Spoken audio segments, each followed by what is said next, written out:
Welcome back to Inside the Leeway, stories from West Campus, where we will be sharing memories and stories from the old West Campus building that was part of Pekin Community High School in Pekin, Illinois, until it was torn down and replaced by a Dollar General. The stories from the halls, the classrooms, and that unforgettable leeway. I'm your host, Scott Action Jackson, from the class of 1998.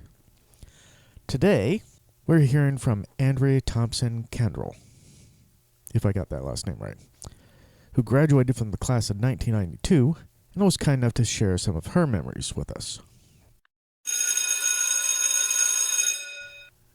So, first question was, your first memory stepping onto the campus. Andrea wrote down, I actually was at the campus when I was younger. I took dance lessons at Diane's Dance World, and our recitals were held in the auditorium. Some of us kids roamed the halls those nights, so I was somewhat familiar when the school started. But my first memory of the leeway is freshman orientation, seeing all the tables set up and other kids there signing up for classes. Oddly, I never had to experience the freshman orientation with all those tables in the leeway. I remember seeing them there quite a few times, not just for the freshman orientation. I think they had them there for elections and stuff like that too. Maybe they were doing like blood drives as well. Probably had that happening going on. But it's nice to know that Andrea had some kind of a heads up about the West Campus before she finally got there. The second question. A favorite story or moment from your time there? Her response. One favorite moment, I had a student teacher for English class, and she had us act out Romeo and Juliet. It was fun. For me, that would seem both fun and strange. I'm guessing the class had gone over the story of Romeo and Juliet to be able to figure out how to act it out. I know me personally, I know bits and pieces about the story of Romeo and Juliet. Everybody knows the ending. I never really did get into Shakespeare stuff, though. That's the thing. The third question. Who was someone at the school who impacted you the most? Her answer was Mr. Crabtree, math teacher, was someone who meant a lot to me. As a teacher, he was tough on some, but for me, he helped me understand math better. He was approachable for questions. I appreciated it. Yeah, in high school, math had to be difficult. I made one mistake with the math classes in high school. I got them done early to get them out of the way because I didn't think I would need to tackle math classes in the future. I was wrong. I think my math teacher... Did I have a math teacher or algebra teacher? I don't remember.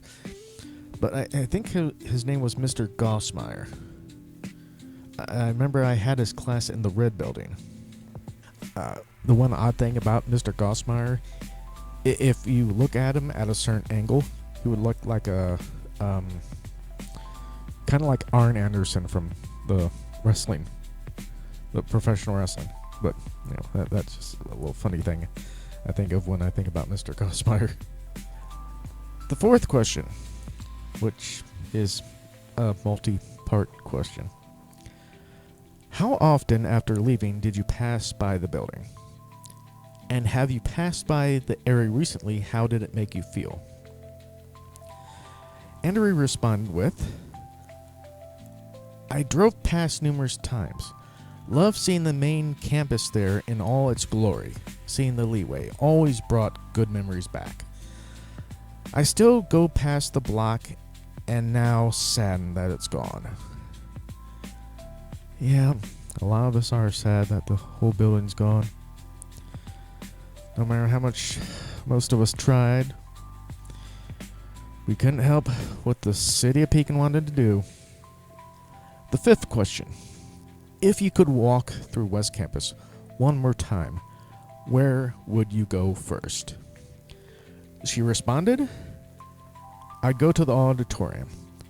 I have hundreds of memories dancing on the stage. Then to the library. Spent a lot of study hall hours there. Honestly, I think I would go back to the auditorium too at some point. The one major memory I have of the auditorium was when I was doing this kind of guy pageant thing called Mr. Dragon.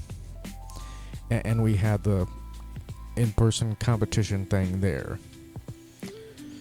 And it was, I think, what was it, like 5 or 6 of us that was competing for the title Mr. Dragon, which would end up eventually being, I think, playing the mascot. Yeah, I feel like a lot of people have good memories of the auditorium. The sixth and last question. Another multiple one. Sorry. If a documentary was made based on the old West Campus building, would you watch it, and what would you hope it says we can learn? Amanda replied, I would very much like to watch a documentary on West Campus. There is so much history of that building others should know. I don't know much of it. My mother-in-law went to school there all 4 years. I enjoyed when she talked about it. Finding out things I never knew about the school. Hope this helps. Thanks. Once again, it is incredible how a single building can hold so many lives, laughs, lessons. Kind of the 3 L's here. Thanks again to Andrea for sharing her memories with us. If you'd like to share your own West Campus memories, I'm still collecting and waiting for responses. Just reach out and message me directly or comment where you found this episode posted. I'd love to hear from you.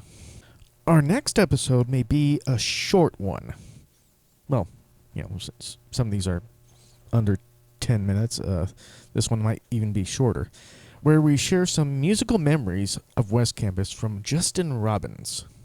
So thanks for stepping back inside the leeway with me. Until next time, let's keep her memory alive, one story at a time.